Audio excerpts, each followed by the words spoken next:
Hey everyone, we're going to work with some lizard this week. Lizard's kind of like ostrich in that I guess it's considered an exotic, but it's really accessible and it's invasive to a lot of areas, so it's pretty affordable. Lizard skins come in a whole bunch of different types. Today we're going to be using, this is a belly cut. So these bigger scales here are the belly of the animal, and this would be where its back is. This is what a back cut looks like. So you have the big scales on the sides, and more of the smaller scales with, this is called a ring lizard, that pattern you can incorporate into your projects. You can get it in a bunch of cool colors with natural variation, but you can also get it sort of just dyed straight through in one color. And we are going to dig into another one of the patterns from my pattern encyclopedia this week. Now this is available at the link in the description. And I'm having a big sale. Every pattern I've ever made is like 39 bucks. We're just going to keep it going because people seem to really like it. So if you want to make along, link in the description for that. I am going to use this nice big belly cut, and I'm just going to use a Sharpie to trace out the shell. This is going to be a fun one. I like making wallets like this because when I started making long wallets, it's almost 20 years ago now, people needed 16 card holders, you know, big, bulky wallets. But now, people that like to carry this style wallet like them a little bit slimmer, and they're really fun to make when you make them slimmer like that. Now, this lizard is a great beginner's leather because it is very thin. It's very easy to cut, and it's just sturdy enough where it really holds up to any project. I really like it. I think people should use it more. I think it's a peculiar look if you get this sort of natural splotched version, but in a solid dyed leather, I think it's really nice. And once we're done cutting, we have a bunch of really usable pieces for smaller projects. This is the chin, so animal would be like this. That's its head.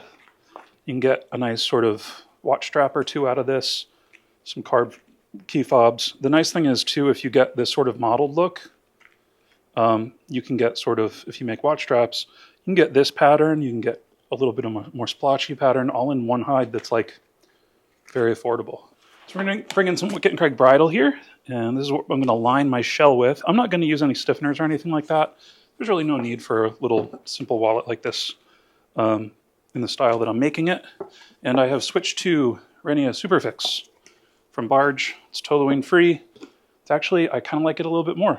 It's a little stickier. The bond is a little bit better. I'm going to start at one side and lay down my shell pushing outwards. That'll get rid of any bubbles and give us a nice flat piece to work with.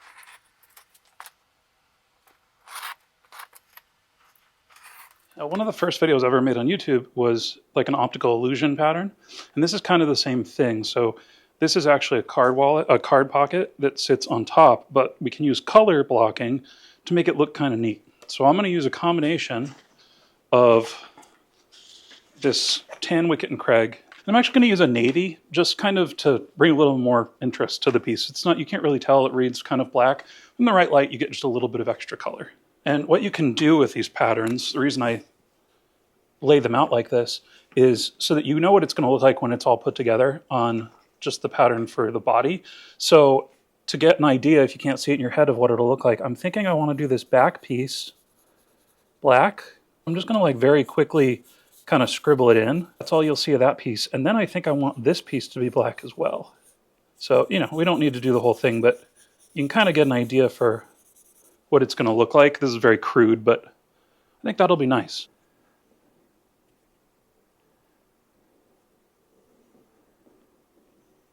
Once we have everything cut out, I'm going to place the floating pockets and stitch them in first. You can do this in any order you want. I got some skiving to do, I got some buttons to set, but we'll just get some stitching out of the way. I like to use double-sided tape when I'm placing floating pockets because it lets me kind of reposition things if I need to and get it just perfect. This is Ted's tape. You can get it link in the description. It's kind of just my go-to double stick fabric tape. Just line this up. This one's fairly easy because we just put our 2 points right at the little valleys there. Stick it down. And we're ready to sew it up. And of course, when we're placing the pockets, if you want to make a little jig or a pattern to place it perfect, you can go ahead and do that. You can make it right on the pattern. It's drawn out for you to cut it out and place it right where you need to. I just like to place things by hand so that, you know, I like things that are a little bit wonky and show that they're made with hand tools. I don't usually use 2 different color threads in a project, but I figured using a dark blue on the pockets would kind of blend in and kind of reinforce that optical illusion. So we'll see how it goes. In the pattern, there's holes for snaps if you want to do internal snaps to keep the piece closed. Probably better that you put them on before you have the pocket on. I forgot. I'm going to use some S-snaps, just like some small glove snaps. That way it'll sit nice and flush in our wallet.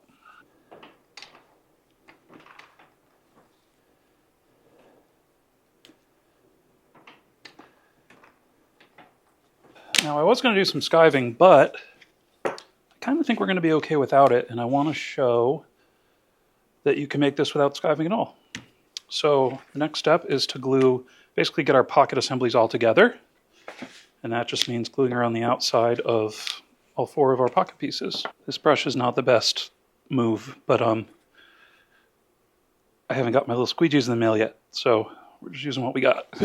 This comes in the bottle of glue, but it is very large for work like this.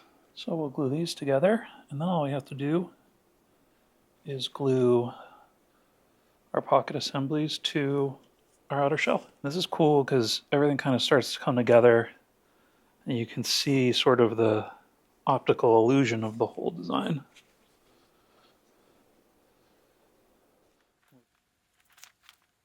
Nice. I just went around and sanded the edges really quick, and I love making wallets like this because now all we have to do is just stitch around the entire outside in one go. Then we're going to do some edge painting because the lizard doesn't really burnish well, and we'll be good to go.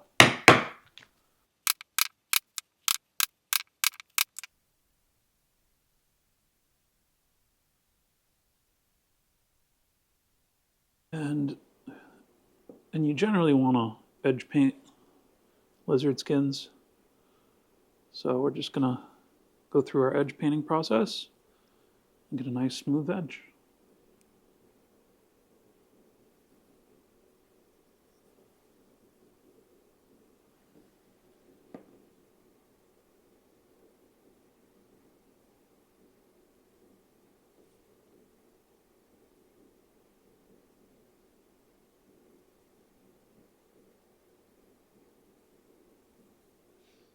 And here we go. Here is our lizard wallet. You can see the inside.